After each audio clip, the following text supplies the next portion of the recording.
Olá! Hoje a nossa conversa é sobre uma das figuras mais incríveis e, vamos combinar, às vezes a mais misteriosa da fé, o Espírito Santo.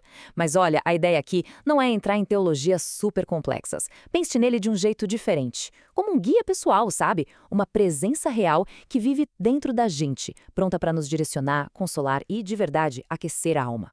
Essa frase do David Saul é uau, direto no ponto. Já parou para pensar nisso? Uma fé que por fora pode ser até bonita, admirável, como uma peça de museu, mas por dentro, fria, parada, sem vida. É exatamente esse o risco quando falta o sopro, o vento do Espírito. É curioso que, muitas vezes, o Espírito Santo acabou ficando meio nas sombras. Quase como se fosse uma força, uma energia cósmica, uma influência vaga. Mas aí é que está o pulo do gato. O ponto mais importante que se perde é que não estamos falando de o quê, mas de quem. Uma pessoa divina, com quem se pode ter um relacionamento de verdade. E aqui a gente vê a diferença gritante. De um lado, essa ideia de uma força, um isso, do outro, a realidade de uma pessoa divina, que pensa, que sente, que decide. E por que isso muda absolutamente tudo? Simples. Ninguém se relaciona com a eletricidade, mas com uma pessoa. Com uma pessoa se constrói uma amizade. E talvez a prova mais tocante de que ele é uma pessoa seja esta: ele sente. A Bíblia chega a dizer para não o entristecer. Pensa bem, uma força não fica triste. Uma energia não se magoa. Só uma pessoa que ama e se importa de verdade pode se entristecer. Isso mostra o nível de profundidade e intimidade da relação que ele quer ter conosco. Ok, então já entendemos que ele é uma pessoa. Mas tem mais. O segundo pilar da identidade dele é que ele é plenamente Deus. Não é um anjo, não é uma emanação. Ele é Deus, com todo o poder, toda a glória e toda a majestade, em perfeita igualdade com o Pai e o Filho. O próprio Jesus deu a ele um nome especial, Paráclito. Essa palavra grega é riquíssima. Significa literalmente alguém chamado para ficar ao lado. Pensa no que isso quer dizer na prática. Um consolador para quando a gente desaba, um conselheiro para quando a gente não sabe o que fazer e um advogado, um defensor, para quando nos sentimos acusados. É a identidade divina dele em ação na nossa vida. E não resta dúvida sobre a divindade dele quando a gente olha o que as Escrituras dizem.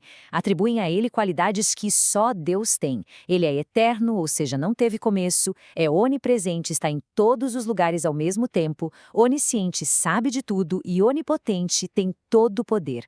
Fica bem claro que não estamos falando de um ser criado, mas do próprio Criador. Beleza, agora a gente chega no coração da nossa conversa. A grande transição. Uma mudança radical na forma como Deus guia as pessoas. É a passagem de uma orientação que vinha de fora para uma que vem de dentro. E isso muda, isso muda tudo. E aqui o contraste fica muito nítido. Antes, a direção era externa, a lei em tábuas de pedra. E a presença do Espírito era seletiva, vinha sobre certas pessoas para missões pontuais. Agora, na nova aliança, a direção é interna. A lei é escrita no coração. E o Espírito não vem mais só sobre alguns, ele passa a habitar em todos que creem. É a grande promessa cumprida. É a diferença entre ter um mapa para consultar e ter o próprio autor do mapa viajando com a gente. Por isso que a metáfora do GPS interior é perfeita. Não é mais um mapa de papel estático que a gente precisa interpretar sozinho. É um guia dinâmico, em tempo real, que recalcula a rota, que avisa dos perigos, que viaja junto, dentro de nós, a cada quilômetro da jornada. Tá, mas como isso funciona na vida real, na correria do dia a dia? Como a presença desse guia interior se manifesta concretamente? É o que a gente vai ver agora. A maior prova de que o guia está no comando não são coisas espetaculares ou sinais externos. É uma mudança interna, uma transformação de caráter. A Bíblia chama isso de fruto do Espírito. E a palavra fruto é genial, porque não é algo que a gente fabrica com esforço. É algo que cresce naturalmente quando se está conectado à fonte de vida, que é Ele. E o resultado dessa conexão é este. É interessante que não são frutos no plural, mas um fruto só, com 9 sabores, ou 9 facetas, como os gomos de uma laranja. Todos vêm do mesmo lugar, e cada um deles é uma resposta divina para os nossos desafios humanos. Onde havia ódio, cresce amor. Onde havia ansiedade, cresce a paz. É o caráter de Cristo sendo formado em nós, de dentro para fora. E vale repetir, porque isso é libertador. Esse fruto não vem do nosso esforço de tentar ser uma pessoa melhor. Ele cresce da nossa conexão. O nosso trabalho não é produzir o fruto, mas sim permanecer conectado à árvore. É uma questão de rendição, não de transpiração. E tudo isso nos leva finalmente à parte prática. Como é que a gente sai da teoria, da doutrina, e entra num relacionamento vivo, diário com esse guia divino? Como se vive em comunhão? O caminho para cultivar essa sensibilidade é bem concreto.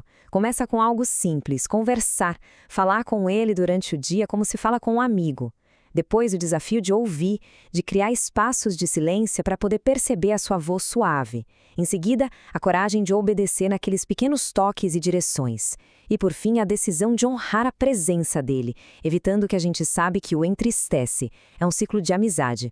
Essa frase do David Wilkerson é o resumo perfeito. Ele não é só um poder para ser usado. Ele é uma presença viva. Uma presença que, com amor, nos incomoda quando a gente sai da rota.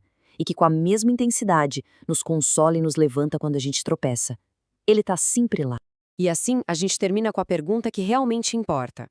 Porque toda essa informação, por mais fascinante que seja, só ganha vida quando se transforma em experiência. A jornada de verdade começa na decisão de parar, de silenciar um pouco o barulho de fora para finalmente começar a prestar atenção no guia que já está dentro. A questão que fica no ar é: como seria dar o primeiro passo para começar a ouvir? Quem sabe ainda hoje?